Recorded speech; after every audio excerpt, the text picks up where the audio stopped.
Acknowledge the Honourable Member for St. Peter. Thank you, Madam Speaker. Madam Speaker, you know when this government brings bills to this Honourable House and they make sense and in the interests of the citizenry of this country, I do not hesitate, Madam Speaker, to support those bills. But Madam Speaker, this bill that's before us, Madam Speaker, is an extremely sad day in the history of this Parliament. And Madam Speaker, I want to go on record in this Honourable House as I take the floor this morning to address you, because clearly the issue at hand is the most important in our country as it relates to elections and the fundamental democracy, Madam Speaker, in this country.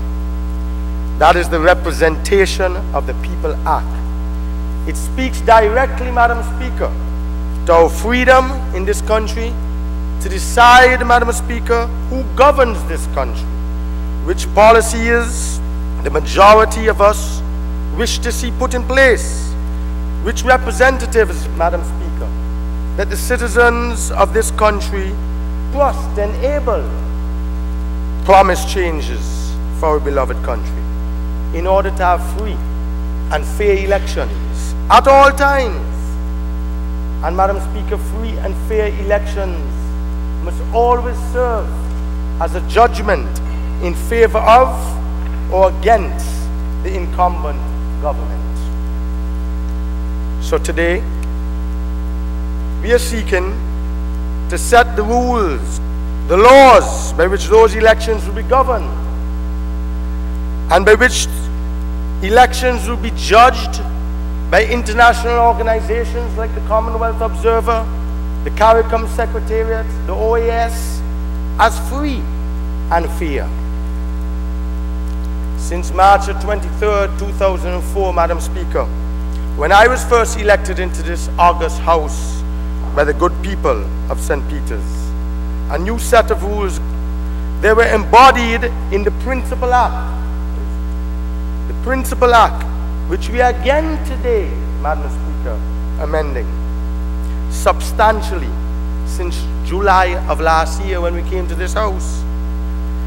But as a lawmaker, Madam Speaker, I get the distinct impression that there is a manipulation, a total manipulation of the laws in order to favor the incumbent party.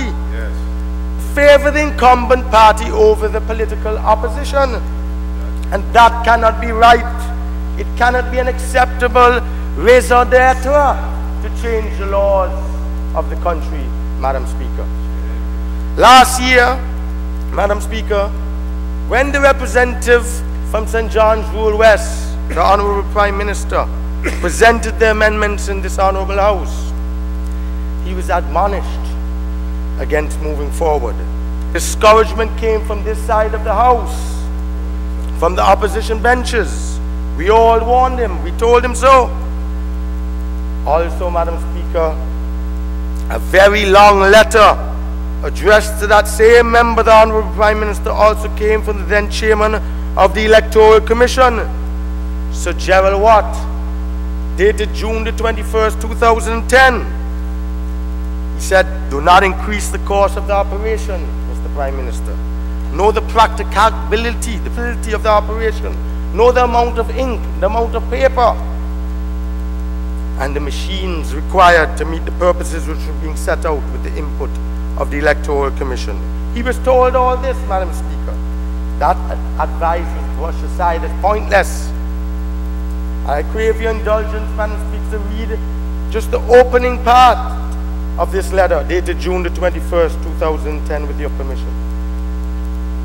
He says, Dear Prime Minister, I respectfully suggest to you that there are several sections being amended which create legal, constitutional, and other difficulties.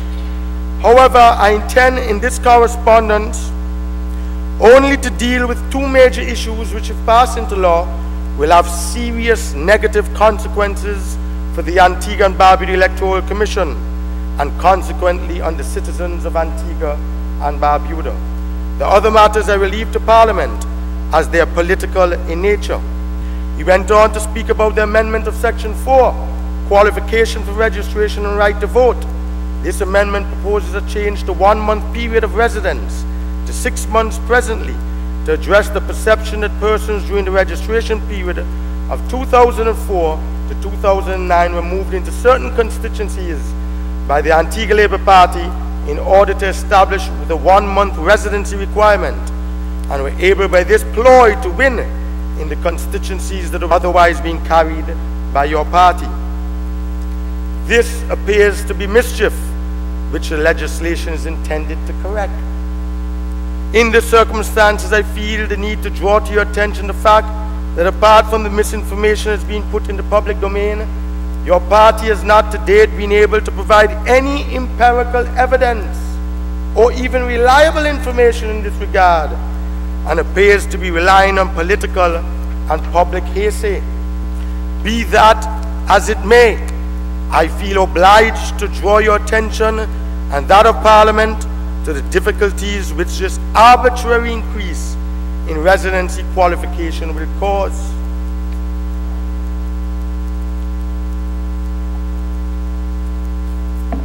Today now, Madam Speaker, the Parliament is convened here today to undo several of last year's errors.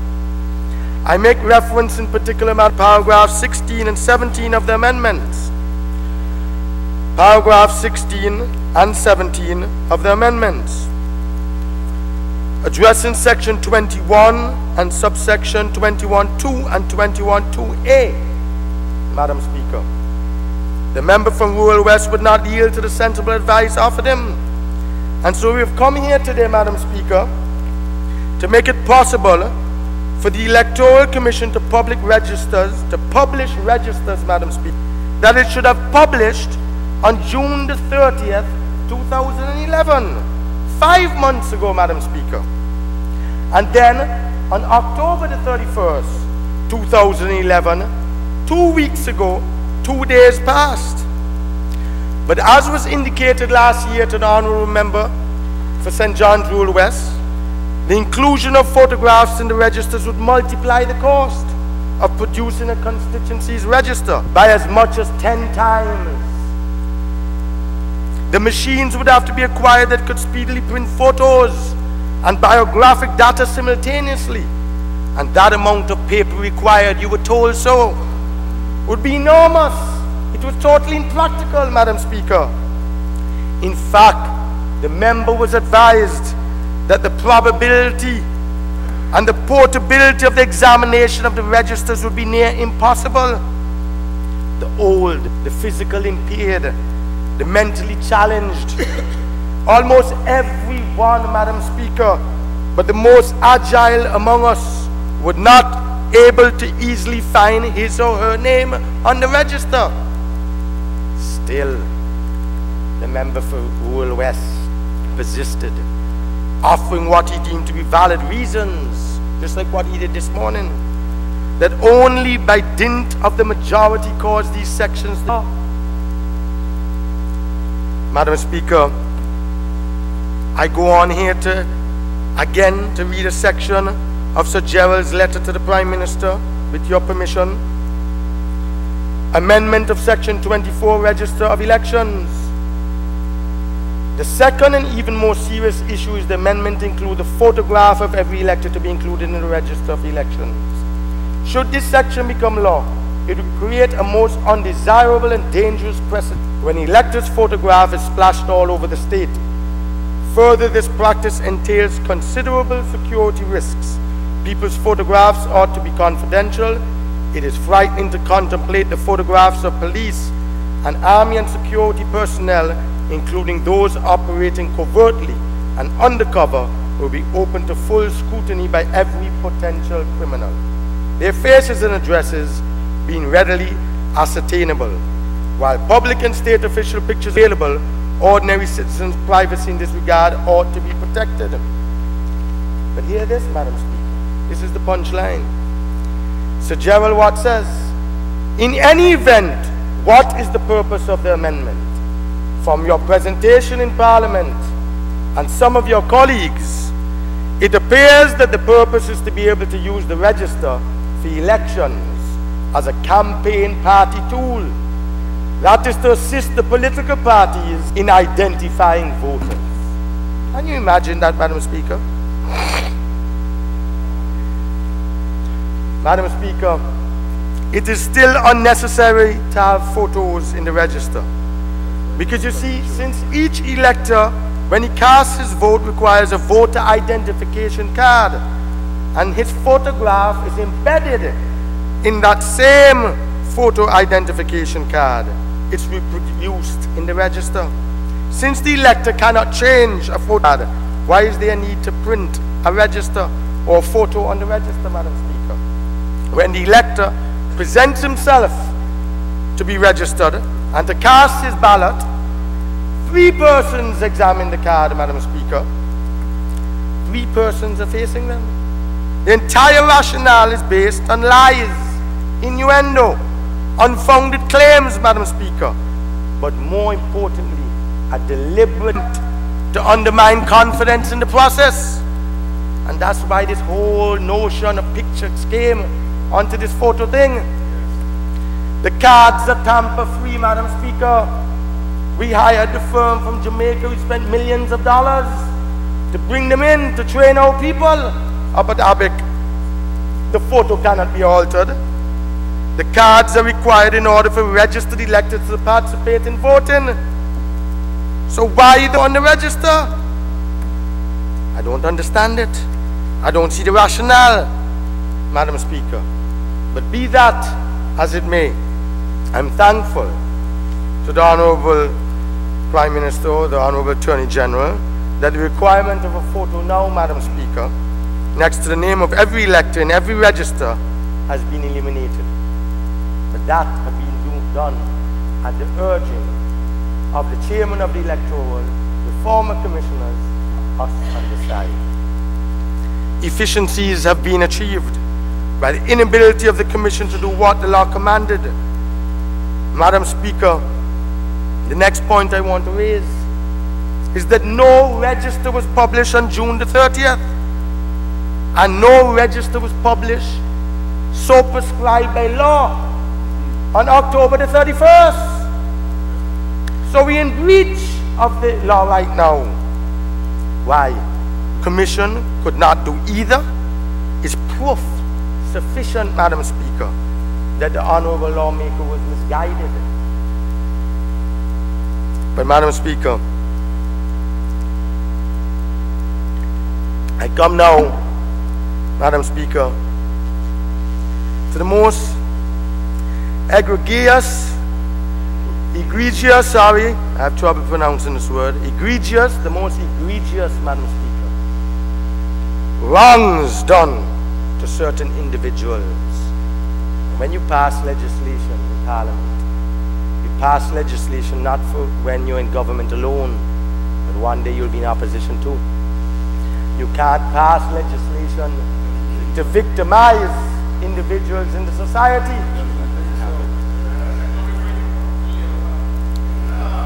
You can't pass legislation to victimize citizens. What was wrong with what made right?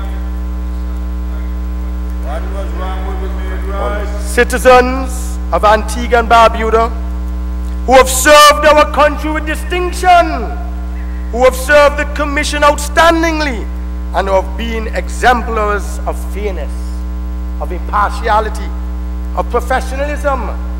And I speak, Madam Speaker, about the supervisor of elections, Ms. Lorna Simon, and about the displaced former chairman of the Electoral Commission, Sir Gerald Watt.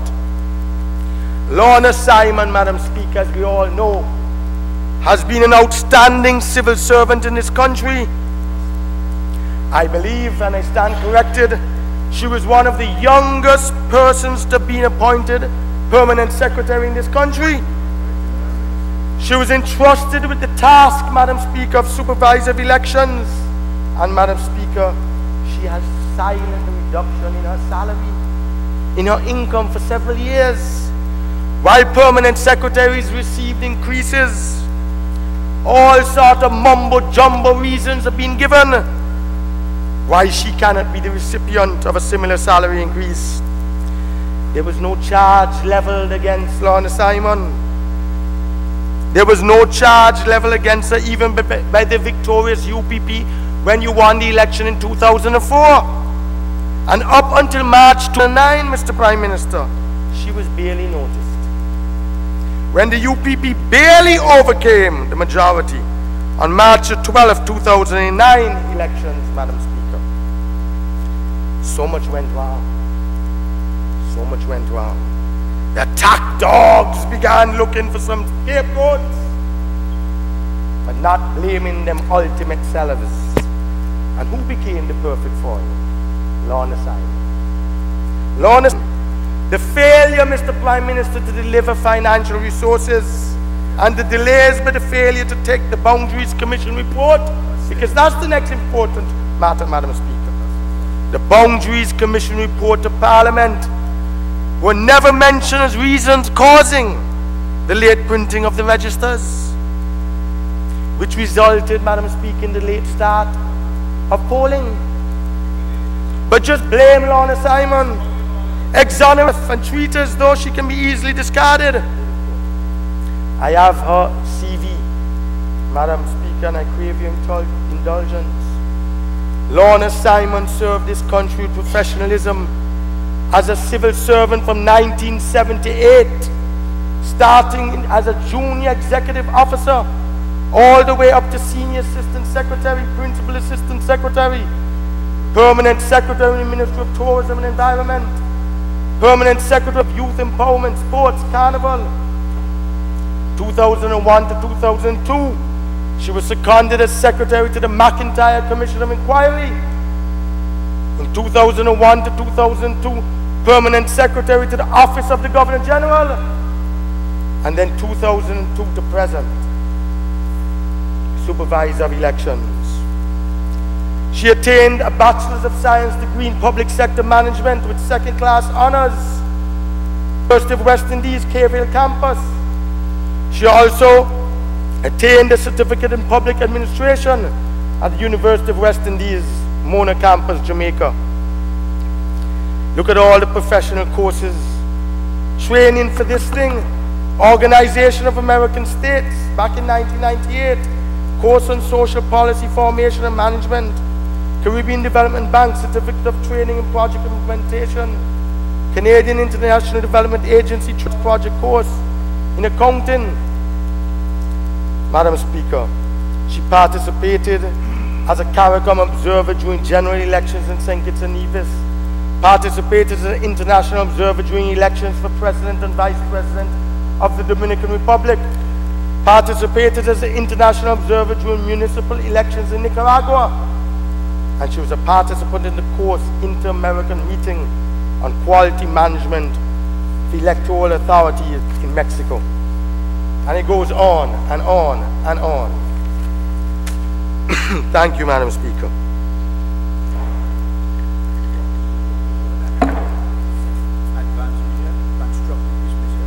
Madam Speaker, the point that I want to make, you had a registration officer under the previous Act, Lorna Simon. She was the chief registration officer in the whole Act. You want help, say they need help.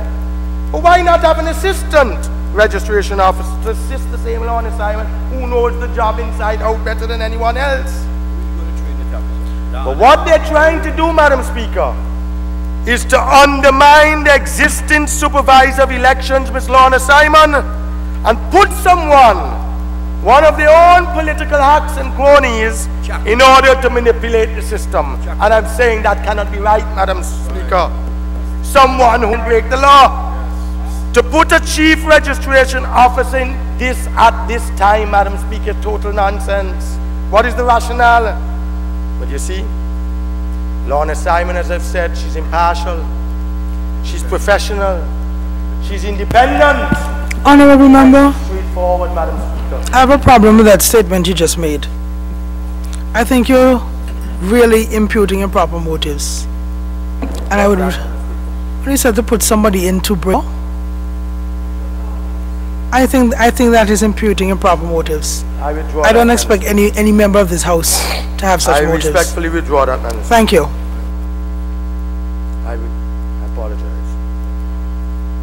But I'm saying, because of Lorna Simon's impartiality, Madam Speaker, her straightforwardness, her independence, the UPP government, Madam Speaker, they're doing everything to try and emasculate, to try and marginalize and undermine her function. And truth be told, that is why we're passing these amendments here today.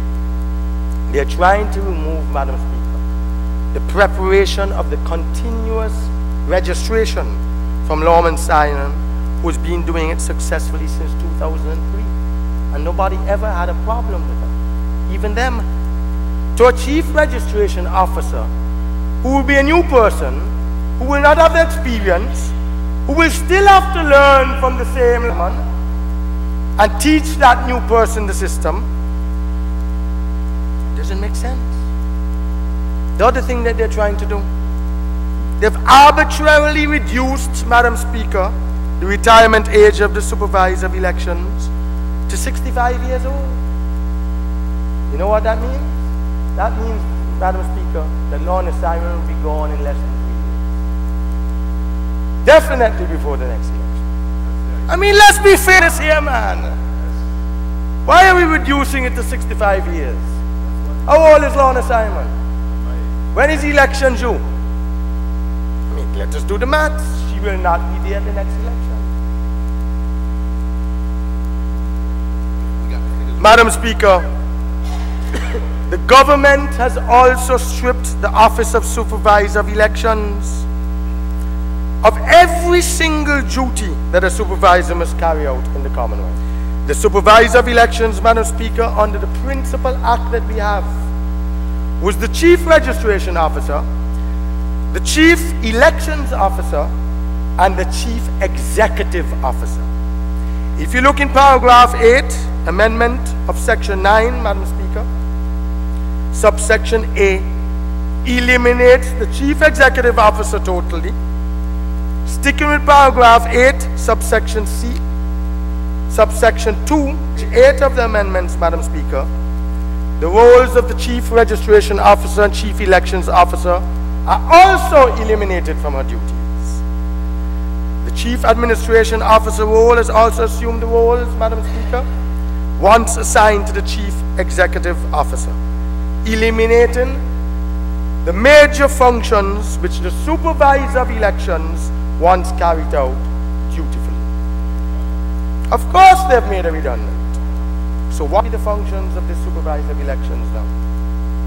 Over the years, Madam Speaker, going back to the late McLean Matthias, peace be to his soul, Madam Speaker, he never had any problem with Lorna Simon, her performance as CEO at ABIC.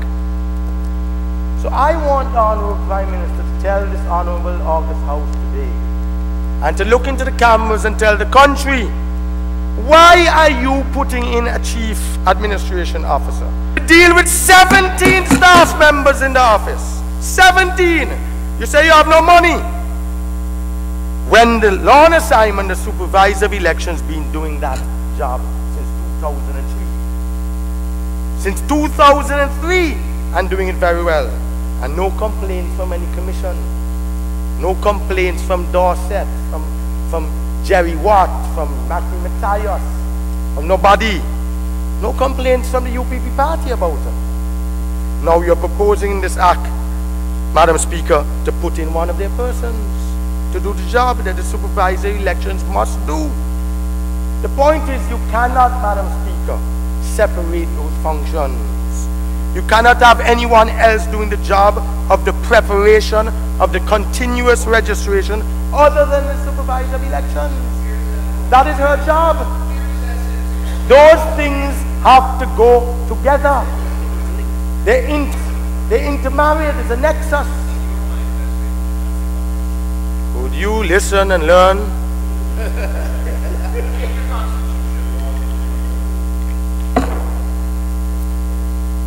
The Chief Registration Officer, Madam Speaker, cannot and should not take over the control of the register.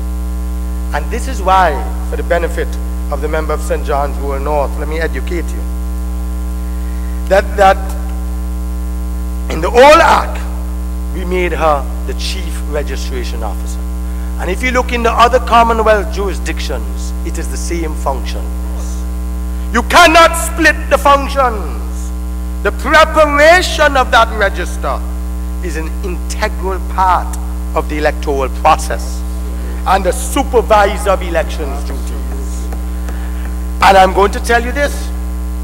The registers issued in June each year are very important, since either of these registers will form the basis of a by-election or a general election, Madam Speaker. It is important that the constitutionality designed designated officer, responsible for elections in Antigua and Barbuda is responsible under any statute for all areas of the electoral process. She should be the Chief Registration Officer, Chief Elections Officer, and the Chief Administrative Officer for the Commission, since all three areas of the process impacts on the democratic process of elections in Antigua and Barbuda, which constitutionally and not statutorily, like what the Prime Minister said, is in the hands of the supervisor of elections and not the Electoral Commission. And Madam Speaker, I'll share this with you. This is some notes from a very senior Queen's Counsel that I know Mr. Honorable Attorney General respects from London. And that's what he had to say about what we are doing today. Who is the person, sir? Mr. James Guthrie, Queen's Counsel.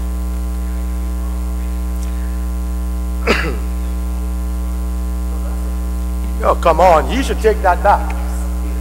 He also sits on the bench. Come on, look at the disrespect he's meting on. But he said he's a known loser about Mr. James Guthrie, who is a judge in Kent and have won more cases before the Privy Council, and he sits on the bench. So what? That's disrespectful of you. He doesn't know losers from winners. Madam Speaker, you should let him take that back. He doesn't know losers from winners. The laws provide, Madam Speaker, that the Chief Elections Officer and or Registration Officer provides several statutory periods for each constituency. Chief among these lists are preliminary register at the end of April and October each year, and an official register of electors on the 30th day of June and the 31st day of December. And we have not done none of that this year. So we in breach of the law, Madam Speaker. But let us go back, Madam Speaker, to Section 9 again. Subsection 1. Which, Madam Speaker, with the greatest respect, this is a total insult to all parties sitting here today. It is, Madam Speaker, because every 5-year-old child could look through this section and see the real reason why this section has been inserted. Because, Madam Speaker, who is going to advise the chairman? Who is going to pick this Chief Registration Officer? I mean, let's read the section, with your permission. Section 9A, the Commission shall appoint a Chief Registration Officer taking into account the recommendations of the Chairman of the Commission. This, Madam Speaker, clearly for the Prime Minister to interfere and to direct the Chairman, who is his appointee, who to appoint? Party hack. He was an executive member, he was on radio. Of course, I see you disagreeing with me, Madam Speaker. But of course. No, he is even agreeing, Madam Speaker. He agrees with me.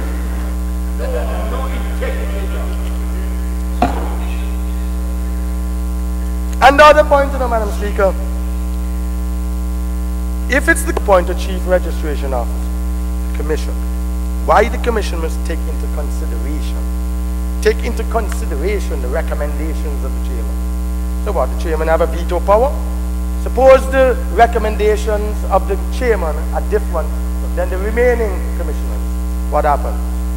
He veto them, he censor them. What happens? What is the position of the Chairman recommendations if they're different from the balance? Isn't this inserted here, Madam Speaker, political interference? Of course, the Prime Minister will direct his Chairman who he wants appointed.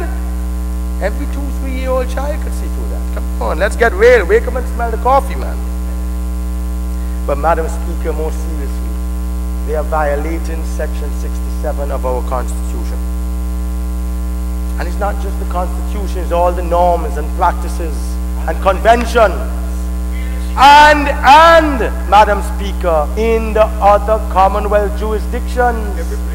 I see you saying no, because I know you're going to say that the Constitution doesn't spell out the duties. I know it doesn't spell out the duties. But the spirit of the Constitution, the intent, and the convention. And let us go back, Mr. Prime Minister, to 1975, when we appointed our first supervisor of elections. 1975, when PLM and George Walters was Premier.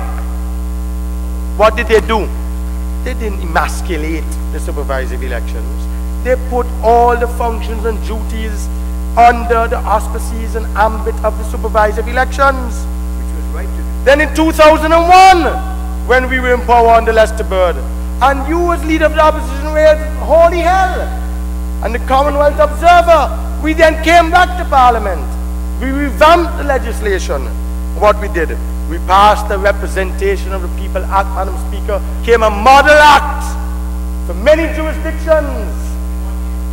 In 2001, we passed the Representation of the People Act, which laid out all the duties and functions. And now, Madam Speaker, they are taken. Madam Speaker, could you tell that gentleman, the Honourable Member for St. John's, Lord, so please, he will have his chance to talk, stop interfering with me. Honourable Member for St. John's Rural North, the members ask for relief from your interventions.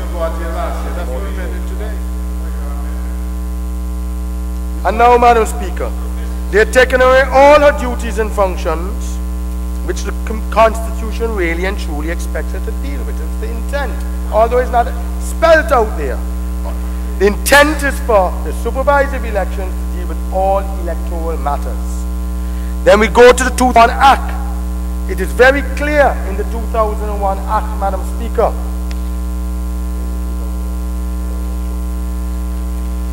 that all her duties and responsibilities are laid out.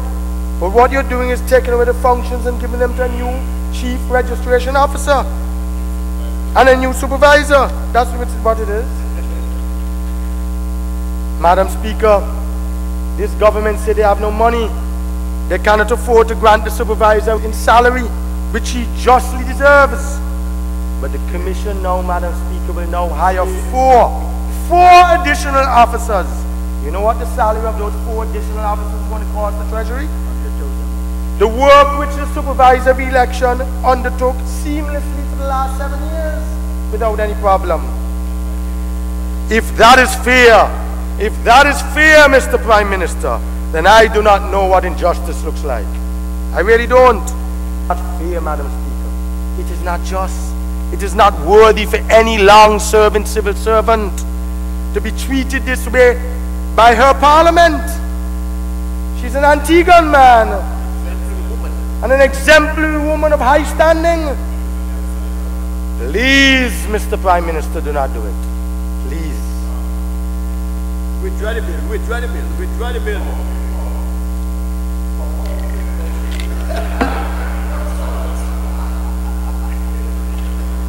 Now, Madam Speaker, even a little more contentious one.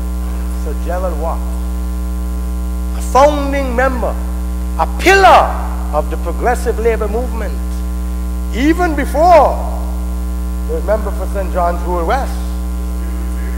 He was still with the ATNLU. Correct? Thank you, Mr. Pierre. Sir Gerald Watt, who took on the VC Bird and who took on Giant Malls but got lost and whipped. But he has paid his dues. He's always been known to be a supporter. Former Attorney General in the PLM government, Minister of Government, a confidant one time of the Honourable Prime Minister, and an icon executive member of the UPP. I don't know how you all can treat your people like that, you know. From Tim Hector to Rada, to Jerry Watt, to Donald Olmsted. Oh Lord. Aye. But the point I want to make, to get back to the bill, Madam Speaker. So Gerald Watt and poor Daniel, he's next. No, Daniel went to New York, Miami, made up for Honourable members,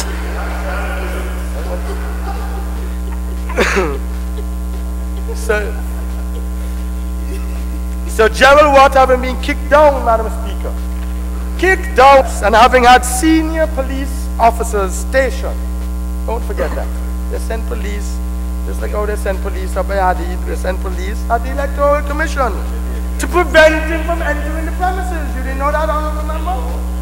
They sent policemen up to the Electoral Commission to prevent him from physically entering. But he has now been dealt another severe blow, Madam Speaker. He's commanded today by this piece of legislation, quote the legislation, cease to hold office. Cease to hold office.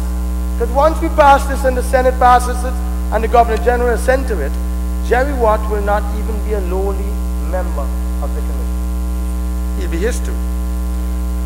Further, he will have passed the new mandatory retirement age. So he will have his 7-year tenure. Jerry Watt is 72 years old. And he says economically he's 70. So he will have passed his 7-year tenure appointment undone prematurely. And don't forget, Madam Speaker, that a 3-member tribunal, look at it here, the report, found no fault in him after 3 weeks of hearings last year. The law compelled no commissioner shall be removed except for cause. Jerry Watt awaits his trial, his judgment, Madam Speaker, of the court on his unlawful demotion. It's before the courts right now. The parliament of this country is being used to remove him completely from even the lowly posts to which he was arbitrarily assigned. That, dear Madam Speaker, is evidence of lawmakers acting unlawfully and an abuse of power. There were 18 charges, Madam Speaker, against Nathaniel Paddy James and General Watt. 18. Before the tribunal even started, the counsel to the tribunal, what was his name? Mr. Datadin, reduced the 18 charges with respect to Watt and 5 with respect to Paddy James. All 4 charges against Watt and 5 against Paddy were wiped out without them even having to say a word. Not a single word. They didn't have to take the witness box.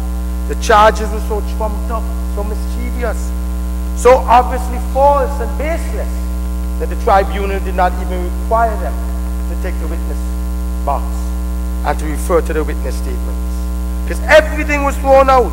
But now, that same tribunal that the Honourable Member for St. John's Rural West, the Honourable Prime Minister, put together to inquire into these gentlemen, that same tribunal in this big report, Madam Speaker, heaps praises on both of those gentlemen, Paddy James and Gerald Watt, and totally vindicates them from any wrongdoing. They're not satisfied with that. What the PM does next, Honourable Prime Minister and the Governor General then commits an illegal act by going and rescinding Jerry Watt by the stroke of a pen, rescinding Jerry Watt's appointment as chairman in a manner unknown to law. They don't care.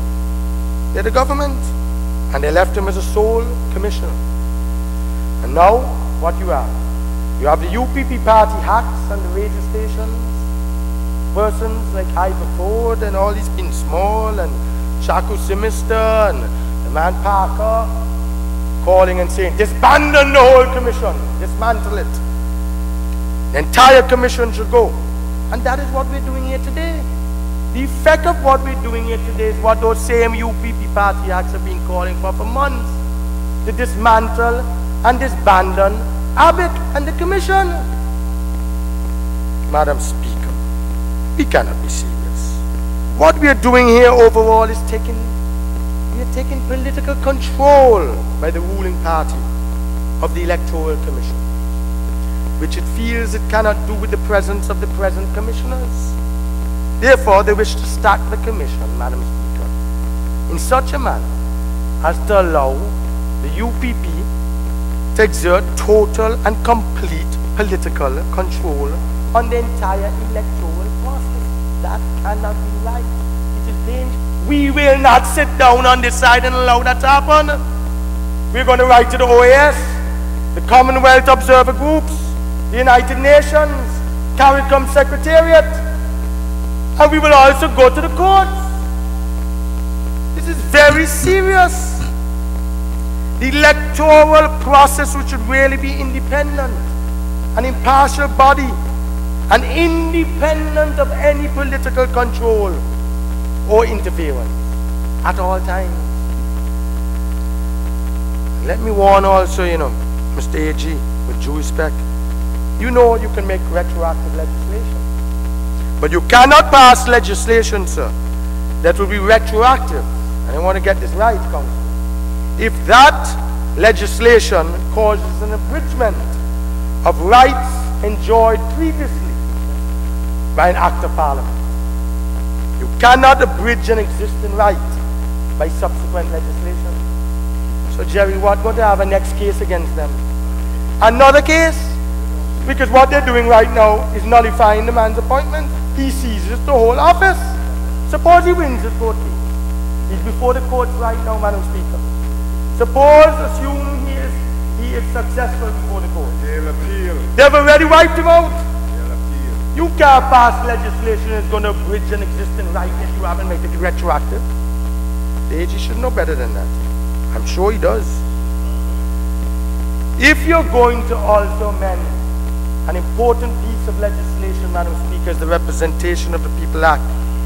No government, no responsible government would do this without proper dialogue, proper consultation with the people, and also with the Electoral Commission.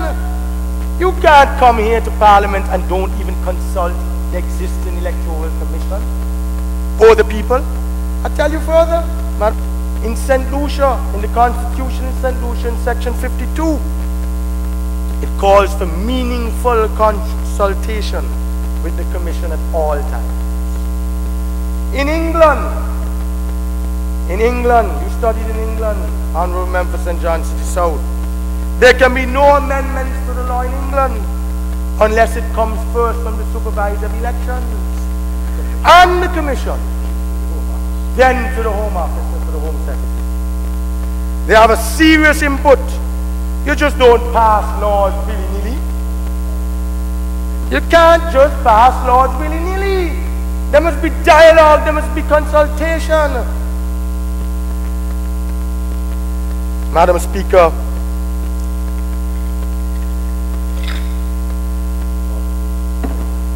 in 2007, I crave your indulgence to give a little background.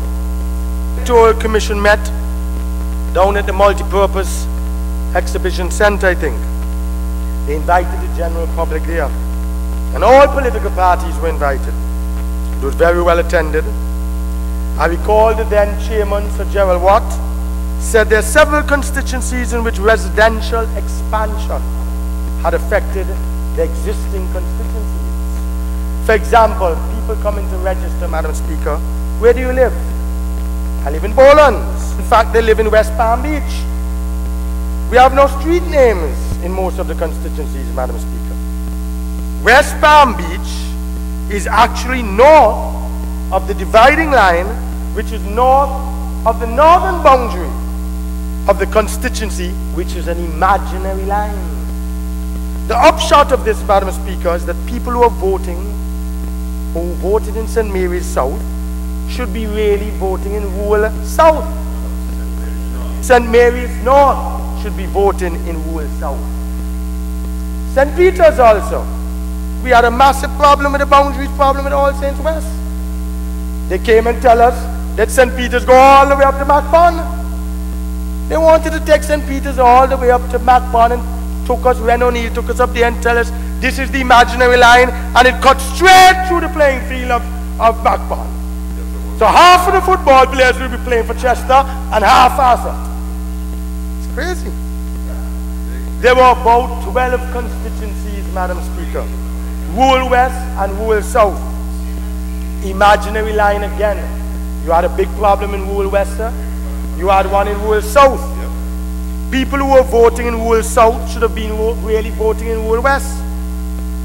The other bad one, Madam Speaker, was rural North and St. George's. For example, there were persons voting in St. George's who lost the imaginary boundary line and should have really been voting in rural North. I was there, Madam Speaker, when St. Gerald Watt raised this in January 2007. I believe the Honourable Prime Minister was there. If he was not, I know for a fact that both political parties were written to. I've also heard the former chairman, Sir Gerald Watt, saying constantly on radio that the Boundaries Commission should be appointed immediately, because this is so important. Because he knew it would be a lengthy exercise with that Boundaries Commission. But it was not, Madam Speaker, until July 2007, 6 months later, that the Prime Minister appointed the Boundaries Commission.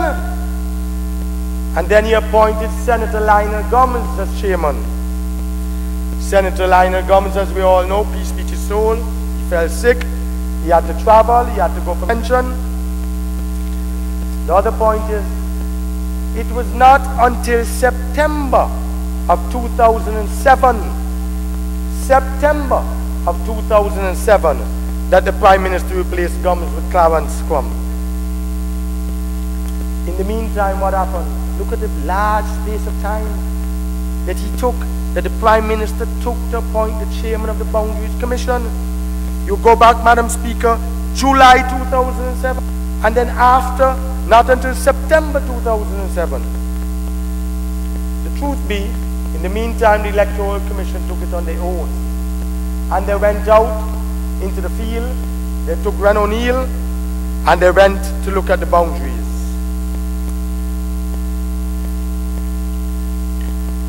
The Boundaries Commission reported back to Baldwin Spencer, the Honourable Baldwin Spencer.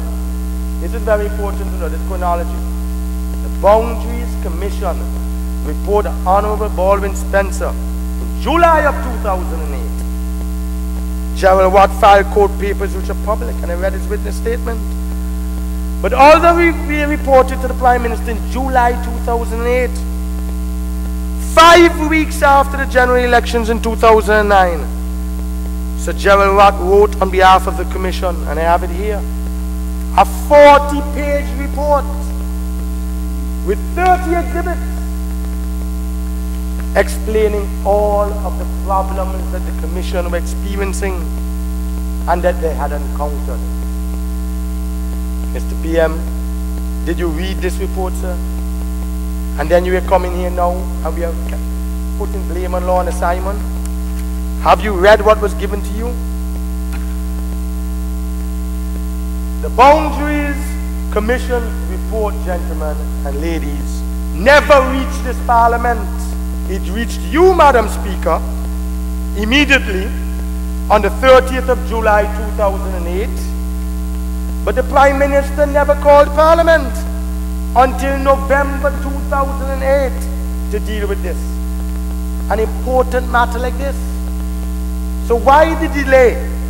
If the Speaker of the House receives the Boundaries Commission report on the 30th of July 2008, why, Minister, delay Parliament and not call it until November 2008?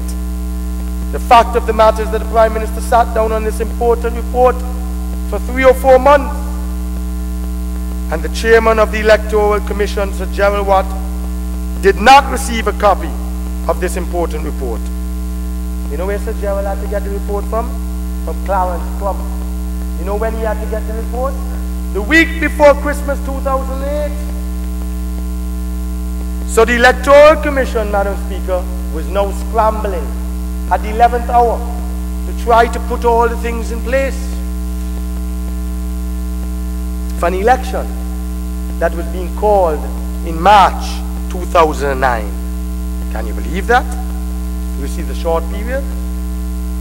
But let's look, Madam Speaker, and I crave your indulgence, in what the tribunal had to say about this. Remember, you have less than 10 minutes. Well, ask you for a little extra when I expire, Madam Speaker. You have to ask the House. Can I have an extra With the leave of the House? Pardon me? I'm asking the House. I'm asking the House for an extra 15 minutes after. Okay. Madam Speaker, I crave your indulgence, the report of the tribunal. Let us look, Madam Speaker, and I made copies for the House, paragraph 43, page 49. It says here, the Commission, and in particular its chairman, Sir Gerald, acted properly, responsibly, and within the provisions of the Act in rejecting the repeated invitations of witness Sinister to itself revisit the published register for elections and itself make corrections. The Commission displayed commendable and maturity by the immense work it undertook in pursuing its statutory duty between December 2008 and election day 2009. You see the short video, Madam Speaker? December 2008 and 2009, because the Prime Minister held up the Boundaries Commission report and did not call Parliament until November. And refusing to be deterred by what were in fact unfounded allegations and suspicions. The continues, Madam Speaker, paragraph 52, page 54. Ms. Blaze emphasized that the major problem was financing. The major problem was financing and the consequent inability of the Commission to meet the salary demands expected from suitably qualified persons. That's not our person saying so, Mr. Prime Minister. That is your appointee on the Commission. Their appointee on the Commission, Ms. Blaze, Agnes Blaze, is saying that the major problem was financing and the consequent inability of the Commission to meet the salary demands expected from suitably qualified persons. It goes on, paragraph 71 and 72 on page 67. And these are the three judges. We are satisfied on the evidence that serious and willing attempts were made to acquire such a person for the data processing division. Such attempts being stymied by the lack of funds to employ a suitable person. Here again, lack of funds. How could Lorna, Simon and Jerry Watt be blamed for lack of funds? Is not the Minister of Finance supposed to provide and fund the Electoral Commission? Or the Prime Minister whose portfolio it falls under? We also accept the evidence of Ms. Blaze and Mr. Merchant as to the adequate training of staff taken by the Commission. We are satisfied that the Commission did all in its powers, given the financial constraints, to satisfy its duty and responsibility to have adequate training programs and a continuous voter education program. In the result, we come to the conclusion that in this regard, the Commission, and in particular Sir Gerald Watt and Mr. Nathaniel Paddy James, cannot be faulted. Consequently, we this evidence find that any of these persons have shown an inability to exercise the functions of his office as required by Section 4.1 of the Representation Amendment Act 2001. They go on to say, in those circumstances it will be difficult to lay any blame at the feet, of the commissioners for the making of a decision in which they played no part of, had no knowledge of until the fact. There is nothing Sir Gerald Watt could have done at the late stage, this is with the photo ID, when he was told, other than make a statement to the public explaining what had taken place.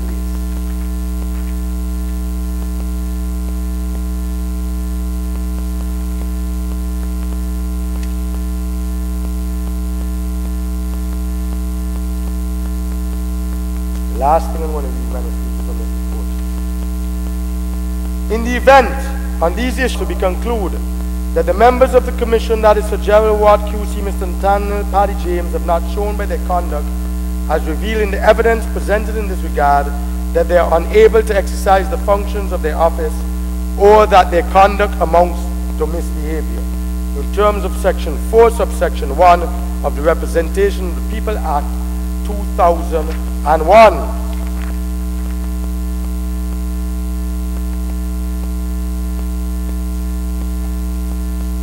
Madam Speaker, the other problem, I'll come back to this with Ms. Shadwa,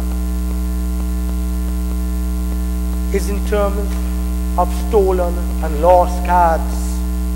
And Madam Speaker, the Prime Minister must admit that he actually tried to get Sir Gerald Watt and the Commission to issue cards up to the day of election. Although the law does permit it. The law permits cards to be given. Madam Speaker, Sir Gerald Watt wrote to the Prime Minister. He warned him that they did not want to deliver cards no later than 48 hours before the election. Can you imagine, Madam Speaker, that the Electoral Commission had to replace lost or stolen cards of nearly 1,000 cards, Madam Speaker, days before the election? Although the law says you can deliver cards until the election day, but practically, Madam Speaker, that is a recipe for disaster. It is impossible, and it would only lead to confusion on election day, which is what we had. Even the Jamaican Observer Mission included in a report that it was not desirable, Madam Speaker. And the Commonwealth, the CARICOM, the OAS delegation said this was undesirable. How can you have, Madam Speaker, over 300 cards the day before elections, people coming for cards? This is craziness. Madam Speaker, what is the real purpose of all these amendments? The Prime Minister, the Honourable Member, speaks about the additional 2 commissioners. What is it? They just love to spend money, Madam Speaker, in this war of a crop? Instead of hiring these 2 new commissioners, why don't we follow the Jamaica model? Where the main political parties appoint one person to sit on the commission ex officio without pay. Doesn't cost the Treasury no salary. And in that way, Madam Speaker, it will clothe the commission with knowledge political parties think about certain electoral issues, and conversely, how the commission thinks, and get through that, through those political appointees, so you can then disseminate it to your political supporters. And then we will have the citizenry will have a better understanding of the electoral issues that are being grappled with. Because there must be a nexus and a cohesion between the Electoral Commission and the political parties. How do these persons, no disrespect, but how the heck someone from the Christian Council, Evangelical Council, the Trade Union, Chamber of Commerce, to assist a commission in carrying out its mandate? Come on, man. What do they know about electoral law and politics and registration? If you want 2 other persons on there, you want it Biden, you don't want to cost the Treasury any more money. Appoint 1 person from the UPP, 1 person from the ALP, the 2 main parties.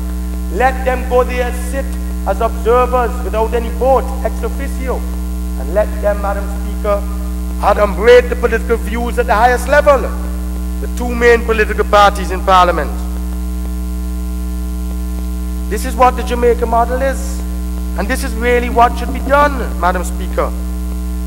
And I would expect someone like the Queen's Counsel, the Honourable Attorney General, not to put his name on this act, unless he really knows that this is only a political act, and he's following his political masters. Honourable Member, I think that was quite unnecessary. Madam Speaker. No, Honourable Member, I did not even withdraw that, and you cannot withdraw it on his behalf. Of course, Madam Speaker. I don't mean it in that way. I have so much respect for the Honourable Attorney General. I don't want the Honourable Attorney General. Well, then you should demonstrate that. History is going to be very unkind to him, Madam Speaker. And to all of us in this House. And what, I keep asking the Honourable Prime Minister, what legacy do you want to leave this country? When you leave, what's your legacy you want to leave? Passing draconian legislation? Passing legislation to manipulate the election machinery of the country? To have an unfair advantage? Or you want to create employment and create investments and put beautiful sailboats like Leicester did and big ships in our harbour and bring hotels? That's legislation that's going to stifle the will of the people. Madam Speaker, the actions of this administration is doing violence to fairness and justice in this country. The amendments that we are doing here today, they're intended to create as far as possible victory for the United Progressive Party in in March 2014 or any time before that due date. The intention is far from good, Madam Speaker, nor is the heart pure. The intent is to win by cheating, by placing the balance of the Commission squarely on the side that benefits the incumbent government. That cannot be right. That cannot be just. 10 on that side and 7 on this side. So the eyes will always have it. But the people of Antigua and Barbuda, witnessing this gross injustice. I know about me Shadrach. I leave me Shadrach to God. The tribunal don't talk about me Shadrach. But thank you, Madam Speaker. The people out there, both UPP and ALP, who are witnessing this gross injustice, will reject those who dare to make a mockery of their democracy. But time will tell. Time will tell. Mr. Prime Minister, Honorable Member for St. John's Rural West, I've known you since I was a young lad. My dear friend sometimes, my enemy sometimes. Depending which side of the coin you flip. You may succeed, Mr. Prime Minister, in all seriousness, in passing this legislation today, as it is. But you have no idea, Mr. Prime Minister, the confusion that will occur in the revamped commission that you are setting up. But mark my words today, sir, that you will have widespread confusion and disruption, not only in-house at the Electoral Commission at ABIC, but also in the field in the 17 constituencies. Rest assured, Mr. Prime Minister, that the vote on you, other than your party base, will punish you at the next general election. You know why? Political history has always shown that whenever a political party seeks to undermine the electoral process, the very fabric of our society, to assist them to retain in power at all means possible by using political and electoral chicanery, they will inevitably and invariably be punished by the electorate. Please, Mr. Prime Minister, withdraw this bill. Thank you.